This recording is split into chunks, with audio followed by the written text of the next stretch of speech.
ఒక తల్లి కష్టం ఎలా ఉంటుందో చూద్దాం. ప్లీజ్ వీడియో చూసే ముందు అందరూ లైక్, షేర్, సబ్స్క్రైబ్ చేయండి. ప్లీజ్ మీ సపోర్ట్ నాకు కావాలి. సపోర్ట్ చాలా తక్కువ ఉంది. లో రాజు, సీత అనే భార్యాభర్తలు ఉండేవారు.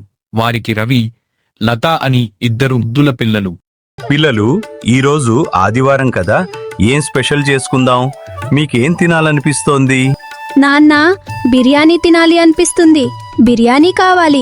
సరే, ఈరోజు రాత్రి మనమందరం కలిసి బిర్యానీ తిందాం. వేడి వేడి బిర్యానీని అందరూ కలిసి ఎంతో ఆనందంగా ఆస్వాదిస్తూ తింటున్నారు. తెల్లవారుజామున 5 గంటలకు సీత కోడి కూయగానే నిద్రలేచి సీత ఉదయాన్నే లేచి పసుపు నీళ్లతో కళ్ళాపి చల్లి నల్లా శబ్దం వినగానే ఇంట్లో నీళ్లు లేవని గుర్తొచ్చి నీళ్లు పట్టడానికి వెళ్ళింది.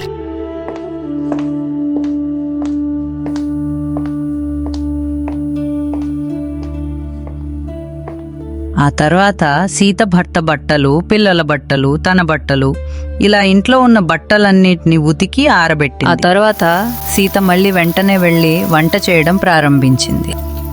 వంట చేసిన తర్వాత సీత తన భర్తకు టిఫిన్ సిద్ధం చేసింది. ఏమే, త్వరగా రా, నాకు డ్యూటీకి టైం అవుతుంది. టిఫిన్ తీసుకునిరా.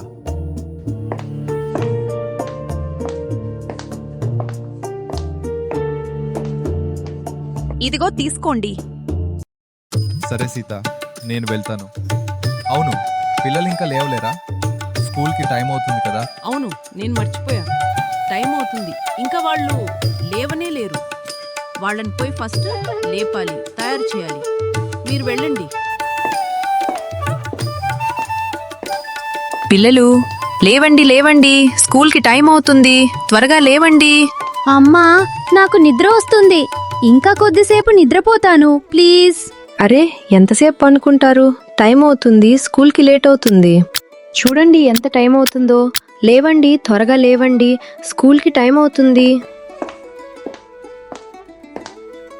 పిల్లలను తయారు చేసింది సీత. అక్కడ ఎవ్వరితోనూ గొడవ పడొద్దు.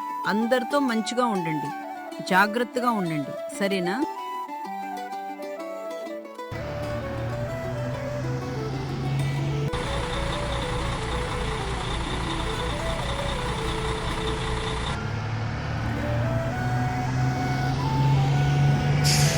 సీత పిల్లలకు టాటా చెబుతూ వాళ్ళని స్కూల్కి పంపింది.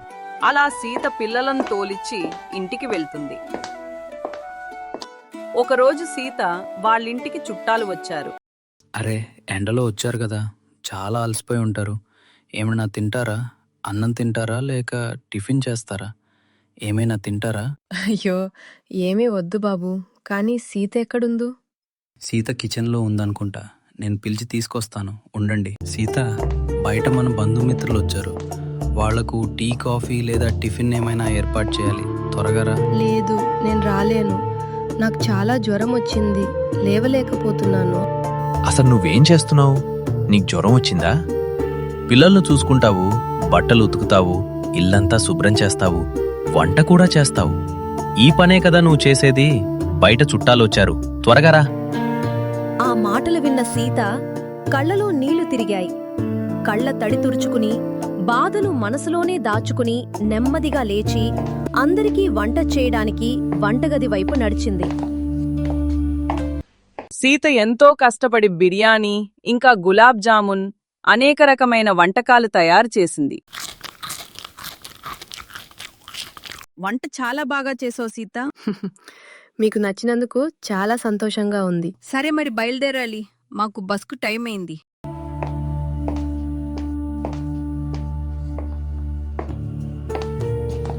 ఏమైంది సీత? నేను అన్న మాటలు కలిగావా? మా ఆడవాళ్ల గురించి మీకేం తెలుసు? మేము ఎంత పని చేస్తున్నామో అలా అంటే బాధ అనిపించదా? సరే చెప్పు, నీ బాధ పోవాలంటే నేనేం చేయాలి? నేను రోజు ఏమేం పనులు చేస్తానో ఆ పనులు ఈరోజు మొత్తం నువ్వే చేయాలి. సరే, నాకేమైనా బూల. సరే, ఈరోజు మొత్తం నేనే చేస్తా. రాజు బట్టలు ఉతికి ఆరేస్తుండగా సీత అతన్ని చూసి నవ్వుతూ ఎంతో ఆనందంగా మురిసిపోతుంది. సీత ప్రతిరోజు ఉదయం లేచి ఎలా నీళ్లు పట్టుకొచ్చేదో ఇప్పుడు రాజు కూడా అలాగే నీళ్లు పట్టి ఇంట్లోకి తీసుకువెళ్తున్నారు. రాజు ఆనందంగా పాట పాడుతుంటే సంతోషంగా పిల్లలు ఎగురుతున్నారు. నేను వంట చేస్తాను, అందరం కలిసి ఆనందంగా తింటాం అంటూ రాజు హుషారుగా పాట పాడుతున్నాడు. రాజు ఇంకా ఉత్సాహంగా కూరగాయలు కోసి సిద్ధం చేశాడు. అందరూ భోజనం చేసిన తర్వాత తిన్న గిన్నెలు, చెంబులు, పాత్రలన్నింటినీ రాజే శుభ్రంగా కడుగుతున్నాడు. సీత, ఈరోజు నాకు అర్థమైంది నువ్వు ప్రతిరోజు ఎంత కష్టపడుతున్నావో. ఒక్కరోజు నీ పనులు చేసినా నా ఒళ్ళంతా నొప్పులతో అలసిపోయింది. ఇప్పుడు అర్థమైందా ఆడవాళ్లు ఎంత కష్టపడతారో? ప్రతిరోజు ఈ పనులన్నీ చేస్తేనే వాటి కష్టం తెలుస్తుంది. అవును సీత, నువ్వు చాలా కష్టపడుతున్నావు. నేనలా మాట్లాడినందుకు నన్ను క్షమించు. పర్వాలేదు, నువ్వు నా బాధను, నా కష్టాన్ని అర్థం చేసుకుంటే చాలు. పిల్లలు, దీన్ని బట్టి మీకేమర్థమైంది? నాన్న, మీరు 12 గంటలు డ్యూటీ చేస్తే అమ్మ 24 గంటలు డ్యూటీ చేస్తూనే ఉంటుంది. Very good. అమ్మకు మీరు కూడా ఎప్పుడు సాయం చేయాలి. సరే నాన్న. లాస్ట్ వరకు చూసి వెళ్లే ముందు సబ్స్క్రైబ్ చేసి లైక్ చేసి వెళ్ళొచ్చు కదా. మన బాలు తెలుగు ఫ్యామిలీలో జాన్ కండి